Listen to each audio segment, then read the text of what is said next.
¿Qué tal? Les habla Jorge Gestoso. En el programa de hoy, Venezuela recurriendo a las Naciones Unidas con otro notable invitado, Fernando Buenavada, filósofo y analista directamente desde Buenos Aires. Fernando Buenavada, una cálida bienvenida al programa. Jorge querido, siempre una alegría saludarte y saludar a toda la audiencia a través tuyo. La alegría es mutua. Fernando, Venezuela en días recientes se presentó ante las Naciones Unidas a presentar su queja, su planteamiento. ¿Pudo haber tenido algún impacto? ¿Qué pudo pasar? ¿Qué dejó esa huella? Pues en primer lugar, una ratificación, Jorge, que me parece indispensable en este planeta hoy día, que es la voz de la dignidad, la voz de un pueblo que levanta sus argumentos, que fija posiciones políticas, éticas, morales. La moral, Jorge, tan olvidada, la moral de la lucha, la moral de los pueblos. Eso es lo que deja en claro Venezuela siempre. Ha reclamado a los países solidaridad, les ha reclamado legalidad, sobre todo, les ha reclamado a los países hermanos la comprensión profunda de un momento histórico en el que nadie puede hacerse tonto, en el que las amenazas se ciernen contra la especie humana y contra el futuro del planeta de manera muy seria, y eso es lo que ha hecho Venezuela, ir a fijar posición y a recordarnos a todos que todavía existen voces dignas y soberanas. Y eso siempre es indispensable. Después, qué atención, qué cuidado, qué respeto le tengan a esa voz, pues ya depende de discernir qué países. Por lo menos parece que Reino Unido no tuvo ningún respeto, parece que Estados Unidos tampoco lo tuvo, como es ya costumbre de ellos, especialmente porque lo que les interesa a ellos es el saqueo de recursos naturales, el oro de Venezuela que está en la mesa con una de las discusiones todavía pendientes.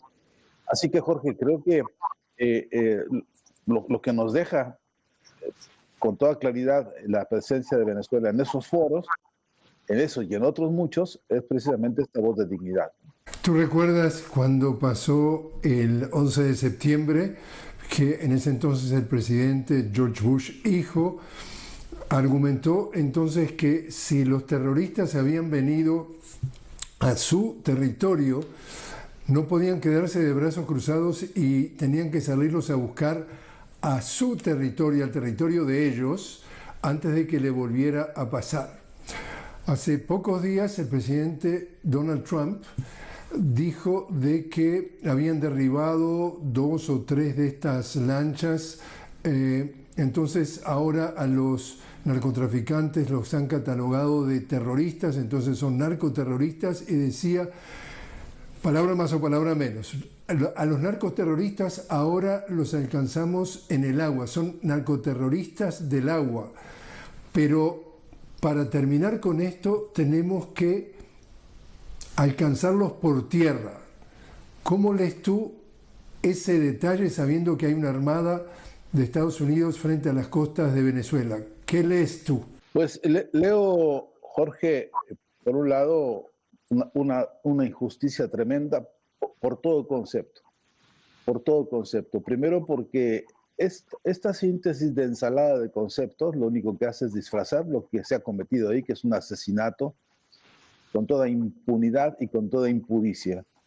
Hay que decirlo con todas sus letras porque lo que hemos visto es la decisión de un poder imperial que no respeta la vida, que no respeta ni siquiera los marcos del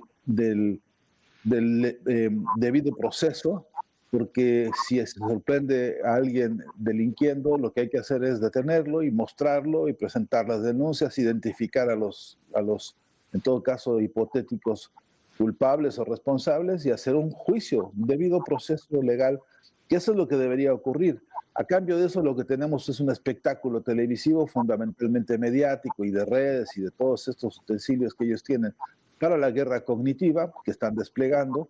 Y el resultado, Jorge, es muy preocupante porque si con esa lógica de impudicia, te repito, y de impunidad, van a querer enfrentar, por ejemplo, al gobierno de Venezuela, Entonces sí que la amenaza dejó de ser solo con los pescadores terroristas o terroristas narcotraficantes o como sea la ensalada de adjetivos que ellos inventan, para convertirse en una amenaza para todo un continente.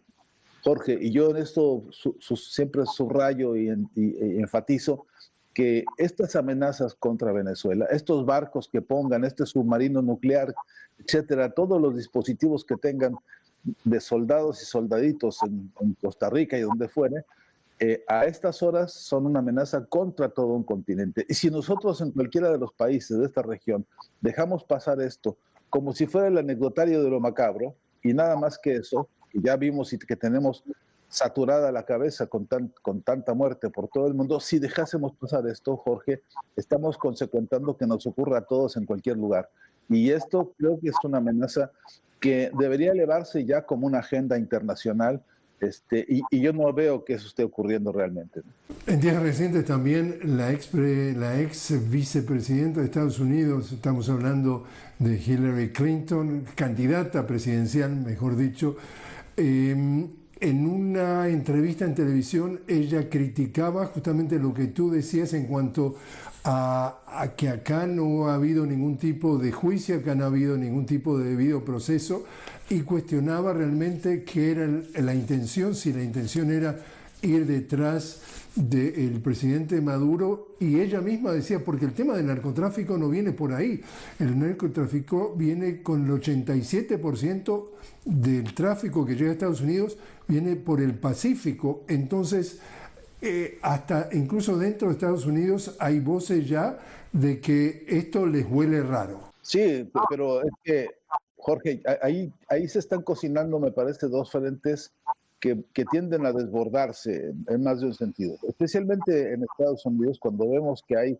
episodios, por ejemplo, de protestas sociales, ¿no? En las calles, lo que hemos visto en Illinois, lo que hemos visto en California, lo que hemos visto en algunos estados de la Unión, donde el malestar social se deja sentir no solamente en estamentos políticos o en representantes diversos, incluyendo gobernadores, sino a nivel popular. Hay una sensación de hartazgo y de desconfianza contra todas las políticas de la actual administración que ponen en evidencia, primero, que ahí se está gestando un conflicto interno, que los propios representantes más conspicuos de las derechas, como la señora Clinton y como otros más, que hasta hace poco eran incapaces de pronunciarse ante atropellos como estos, siendo ellos mismos protagonistas de muchos de ellos. Repito, que ahora mismo tengan argumentos para ir preparando, ir calentando un debate interno que creo que va a rebasar en mucho las capacidades y las voluntades, repito, del presidente Trump y de su administración. Y a eso quisiera añadirle, Jorge, que es que hay una presión popular a nivel continental y a nivel de Estados Unidos que no se puede descartar, que no se puede omitir. Ellos mismos están sintiendo, me parece, desde abajo, que se les recalienta el escenario y que no creo que fuera lo que ellos estaban esperando que ocurriera ante pues, su histórica e inefable actitud de imperio y de voluntad que atropella a todo el mundo. Es verdad que el asunto del narcotráfico tiene que ser revisado también en un debate de corte internacional, con los datos más duros y con las evidencias más profundas, pero es justamente lo que no está haciendo Donald Trump, ¿no? Está usando membretes, está usando adjetivos a destajo, solamente para acusar y para calificar a presidentes que no le gustan, como particularmente el presidente Maduro, y sobre todo porque por lo menos dos escalas del problema. Uno, están empeñados en quedarse con los recursos naturales de Venezuela y además están empeñados en fijar una especie de lección ideológica en la que no le van a perdonar a ese país nunca que se haya inspirado en Simón Bolívar y que insiste en su independencia y en su soberanía. Eso, algunos sectores de las derechas y ultraderechas no están dispuestos a perdonárselo a nadie y lo tenemos a la vista todo. Y justamente volviendo a esas declaraciones de Hillary Clinton, la ex secretaria de Estado estadounidense, mencionaba, ella decía, pero ojo, atención, acá no es cuestión de entrar a Venezuela para sacar de circulación al presidente Maduro. Acá hay un ejército armado. Acá hay, más allá de Venezuela, también otras reacciones. Decía, esto, en sus palabras, por lo menos se podría convertir en otra Libia, mencionaba. Es decir, ya advertía que de intentar meterse en territorio de Venezuela, no iba a encontrar a Venezuela de brazos cruzados. Pues es que, Jorge, históricamente le han faltado el respeto a ese pueblo, ¿no? Venezolano, no quieren entender que en Venezuela, por lo pronto, hablar de Simón Bolívar no es un asunto de estampita de libro o de tarea de escuela, de secundaria. Estamos hablando del alma histórica de un pueblo que ha fijado memoria política. Esto es decir mucho, esto es decir algo muy importante, memoria política regional en la que todos nuestros países, todos hemos tenido episodios independentistas y hay una tradición de corte antiimperialista en nuestras luchas históricas. Entonces, atreverse a estas cosas es no entender la historia de ese pueblo y no entender la historia actual, no entender la voluntad democrática de ese pueblo y no entender la disposición que ese pueblo tiene a defenderse. Se van a defender hasta el último minuto con todo lo que tienen y más todavía, especialmente si tomamos en cuenta que es un pueblo que sabe que no está solo, ¿no? Que sabe que tiene expresiones solidarias del gobierno ruso, expresiones solidarias del gobierno chino, expresiones solidarias de los gobiernos de los BRICS. Es decir, es un pueblo que entiende que su lucha histórica, hasta donde ha madurado en este momento, hasta donde va, con sus problemas, sus limitaciones y sobre todo, además de todo, con todas las sanciones económicas que tiene encima, que no son pocas, además de todo eso, es un pueblo que se levanta y que tiene dignidad absoluta para dar batalla, y la van a dar. Entonces, creo que un error grave de la administración de Trump y de muchos adláteres suyos es que subestiman esta historia y este sentir y como dice el presidente Maduro mismo, esta tierra sagrada de Simón Bolívar, no la están entendiendo y no la están respetando. Y yo creo que eso les va a resultar muy costoso. Pero además porque creo que más allá de lo que digan algunos medios, más allá de lo que corre en algunas de las plataformas, hay un concierto solidario mundial que a mi gusto necesita pronunciarse con mucho más carácter hoy por hoy, con mucha más firmeza, con mucha más apertura, pero que existe, de hecho. Y tengo la impresión de que muy mal parado va a quedar un gobierno que haga cualquier intento de agresión contra Venezuela, porque además ya atrás de esto están amenazando, dicen que una vez que concluyan con Venezuela van a seguir con Cuba y tienen ya una especie de agenda macabra que, pues fuera de tiempo, fuera de lugar, fuera de circunstancia, fuera de la historia, hoy por hoy, me parece que a todos nos obliga a un repudio como está ocurriendo, ¿no? Redes de intelectuales y artistas en defensa de la humanidad, con consejos de científicos, consejos académicos, consejos de artistas incluso, que hoy están pronunciándose con una fuerza y radicalidad que exige el momento, pero que necesita, a mi entender, multiplicarse a toda velocidad. Fernando, te invito a hacer una pequeña pausa. Continuamos hablando con Fernando Buenabate directamente desde Buenos Aires. Fernando, filósofo y analista, estamos hablando sobre la situación en Venezuela, en torno a Venezuela. Fernando, una visión que puede ser naif para muchos, pero si tú eres de otro planeta y ves los continentes en esta tierra, vemos que hay un continente que es el continente americano, las Américas. Como los europeos han montado la Unión Europea, que son 27 países ya de la Unión Europea, acá vemos que somos todos nacidos en las Américas. El señor que nace en Estados Unidos es un estadounidense, no un americano.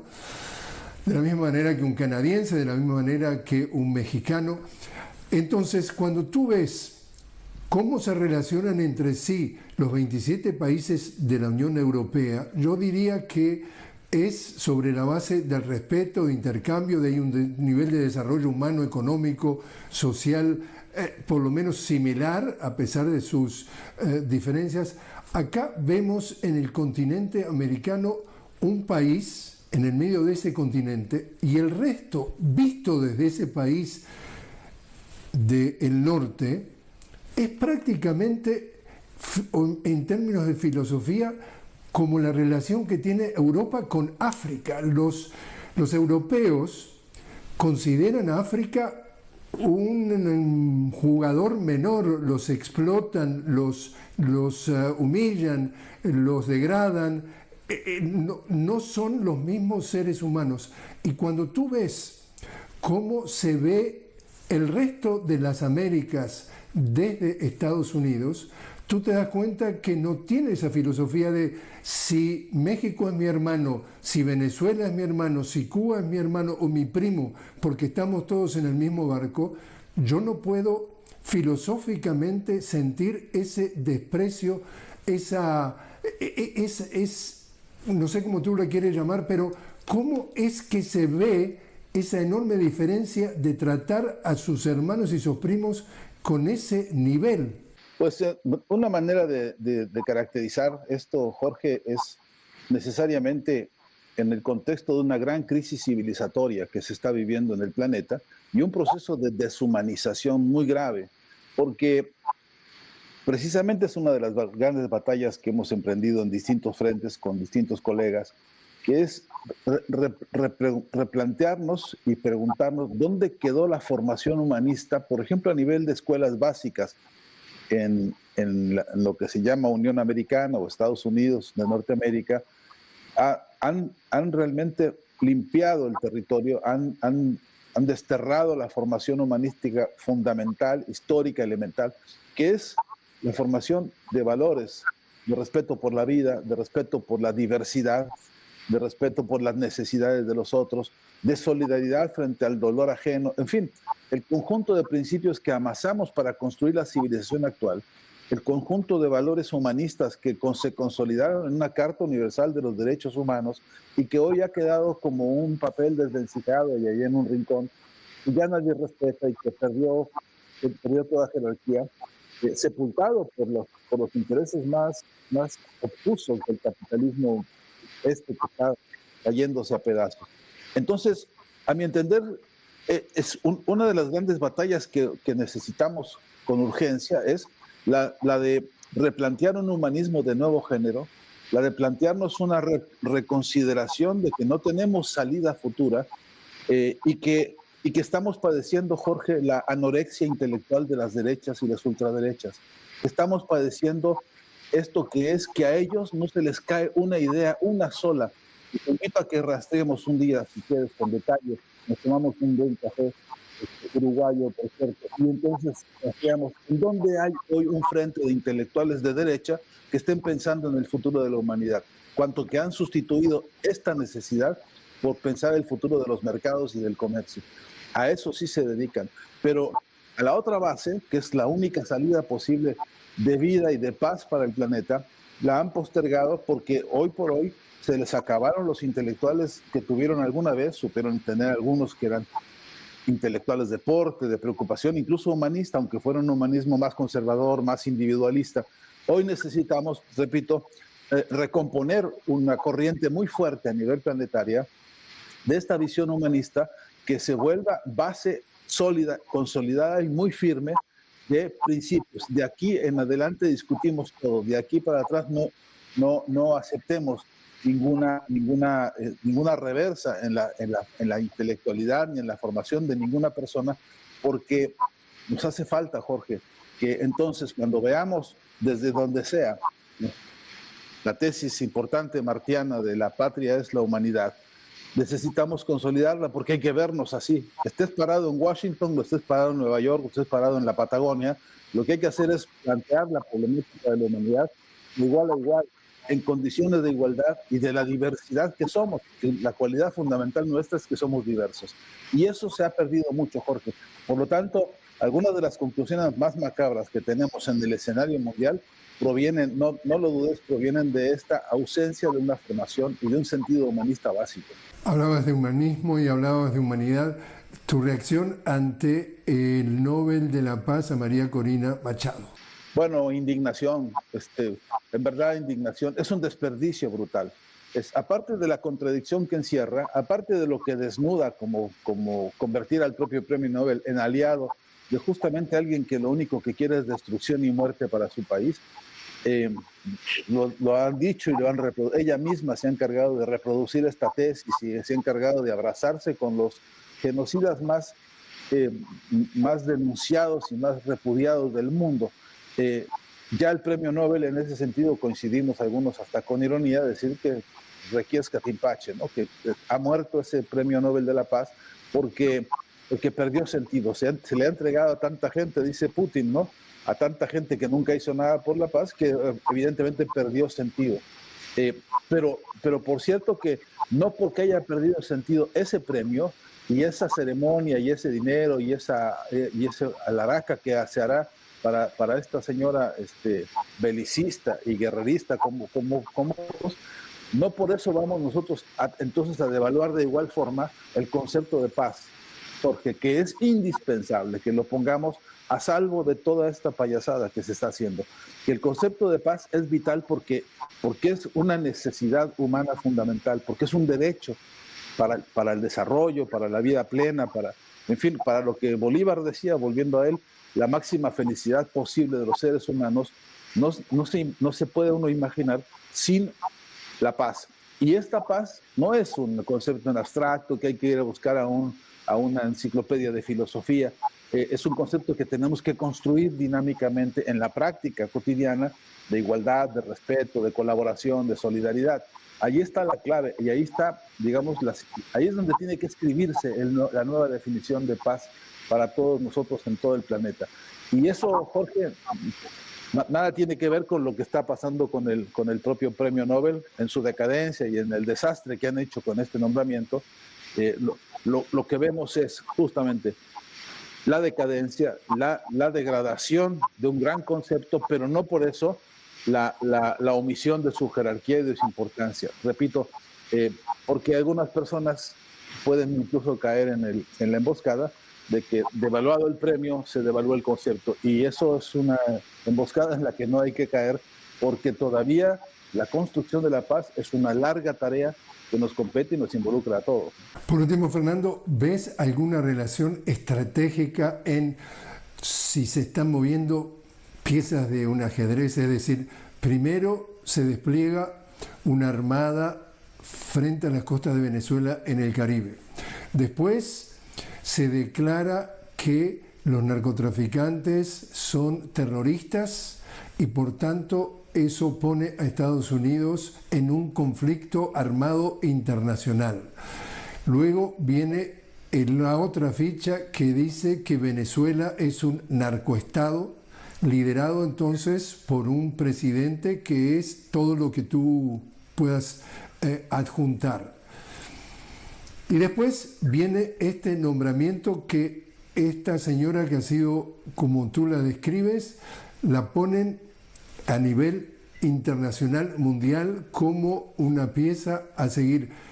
¿Ves entonces que acá hay una sucesión de manipulación de las mentes de las masas para qué cosa? ¿Para llegar a dónde? Está escrito, Jorge, lo han declarado por escrito. La OTAN tiene un librito que dedica específicamente al concepto de guerra cognitiva.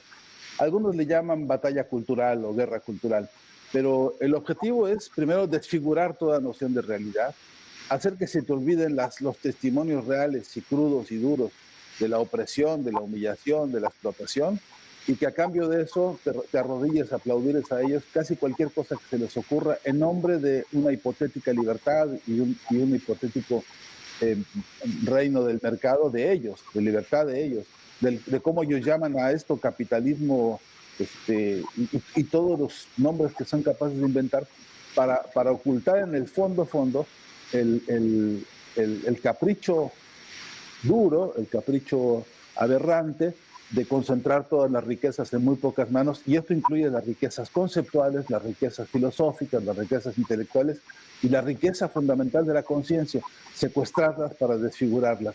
Esto es una guerra, ellos la definen así como guerra cognitiva, hay textos suficientemente estudiados, pero la pregunta cruda que yo me haría y que te comparto, Jorge, es, y mientras tanto, ¿qué estamos haciendo nosotros? porque también es cierto que tenemos debilidades, que no tenemos ya un instituto de estudios semióticos profundos para poder dar una contraofensiva cultural, semiótica, intelectual, que junte a todos, que nos permita recuperar el principio de la unidad, no de la uniformidad, de la unidad que habilite precisamente esta capacidad de defensa. Porque esta guerra cognitiva es difícil, es compleja, es profunda, pero no es invencible. Lo que pasa es que nos falta eso, organización y unidad para dar la batalla. Fernando Buenavad, muchísimas gracias por haber estado con nosotros. Te mando un gran abrazo, Jorge, siempre es un placer saludarte y saludar a través de ti a toda la audiencia.